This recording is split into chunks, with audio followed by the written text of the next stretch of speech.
Hello and welcome to this tutorial on the Zoom platform. My name is Nick Butillo and I will be running you through Zoom today. So without further ado, let's get started. So what we're going to go over today is in twofold. For one, we're going to go over how to create a Zoom account and all the tools that go with that. And two, simply just how to join Zoom and how to use Zoom once you're in there.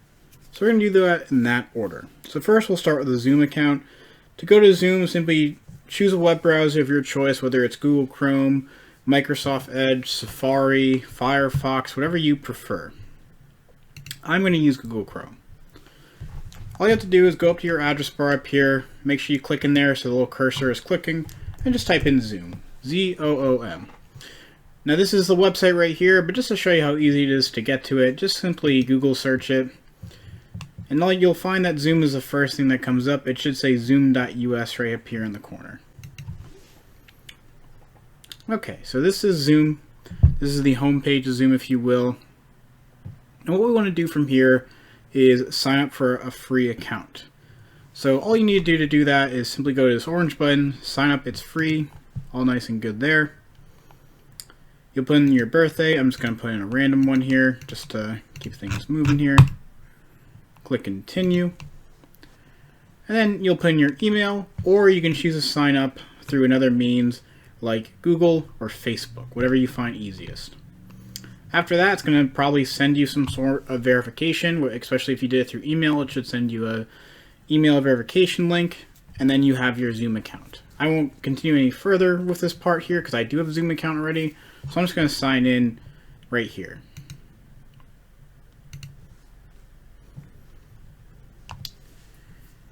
Here's what the Zoom account looks like when you're here. You have a couple little areas over here: profile, meetings, webinars, recordings, and settings. We're primarily going to be going over the profile and the meetings tab. All these other tabs are helpful and useful, but generally you don't need to mess with them too much if you're just using Zoom for basic video conferencing.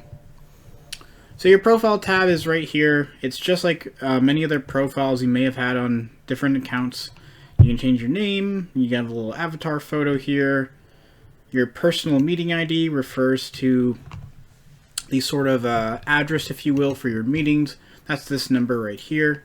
That's hidden. We'll see that again in a little second here. This little hyperlink right here, or this link right here, that's also going to serve the same function, but this is so when you send meetings to people, they can just click on that link to join the meeting right away. And again, we will see what that process looks like in the latter half of this video. You have your email, you can link accounts to it, your user type, which will remain basic unless you decide to pay for an upgrade, meeting capacity, which is 100, which is way more than you'll probably ever need, date and time zones, which we can change here, which is actually a good little helpful tool here because that's not the right time zone for what we're doing, so I'm going to change that right now. So you can just gotta scroll down, make sure it's on the correct time zone, which would be Eastern time. Then you have your password if you wanted to change everything down here, and other tools such as connecting to calendar and contact services. But it connects it pretty nicely already to these services, so you usually don't need to worry too much about this. The main area here is the meetings tab. So this is where you will schedule meetings or see previous meetings, excuse me. So let's schedule a meeting to see how that process looks. So here we have the outline for a Zoom meeting. You can change the name of it, so maybe I want to change it to something like Nick's meeting, as you can see I've done before. I can add a description right in here if I wanted to, whatever it might be. I'll just copy what I have up there. I can change the date of it, so I can click on this little calendar icon. I can click from a set of dates here just by clicking on the day within there.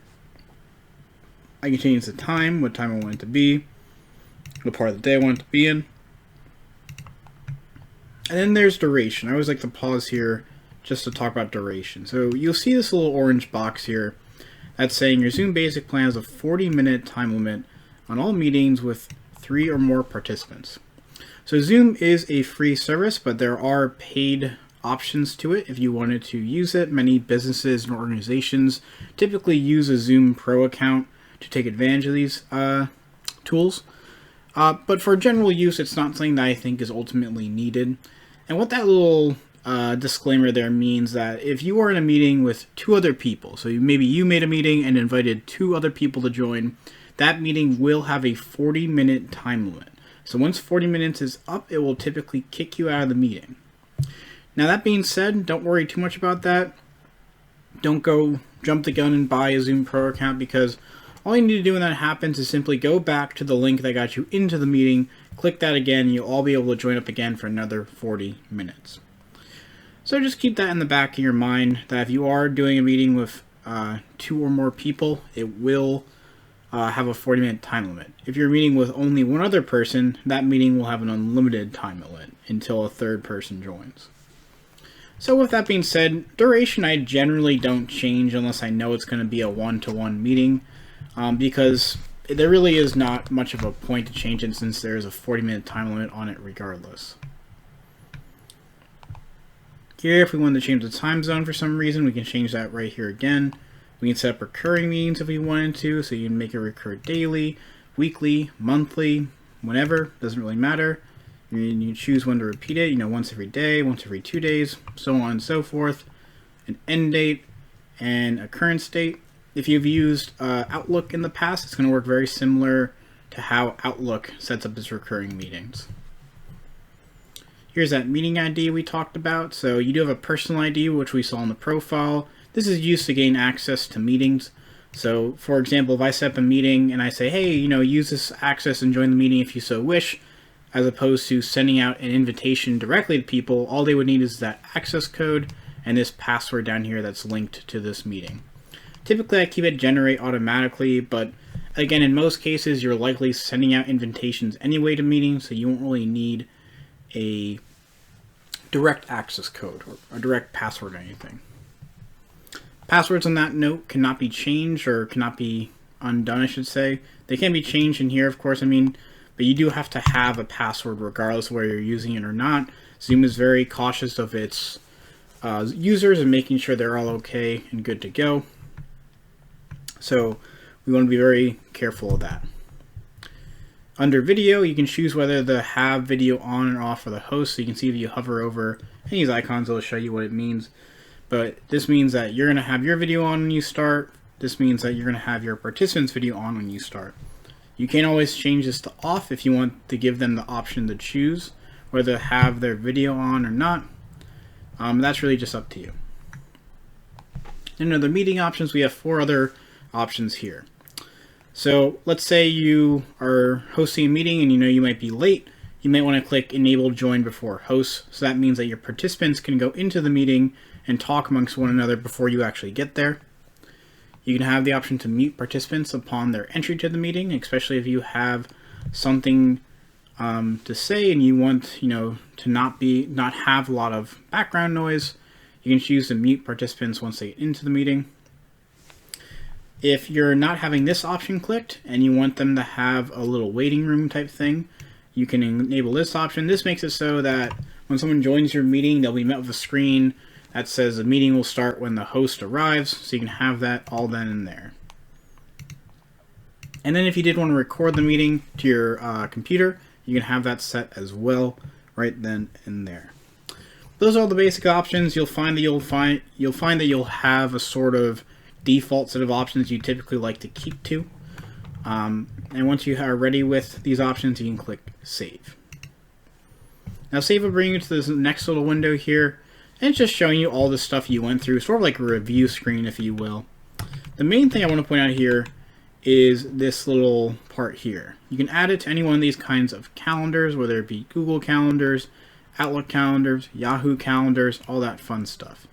And this way, if you're using it through your calendars, you can typically invite people via their email or the contact list you may have them on one of these services. If you're not using it through a calendar and you want to invite people another way, simply just go down here to Invite Link, click Copy Invitation. It's going to copy the meeting invitation to your clipboard, You can see how it copied to my clipboard there. And then you can send that in, a text message or an instant message over Facebook, whatever it might be.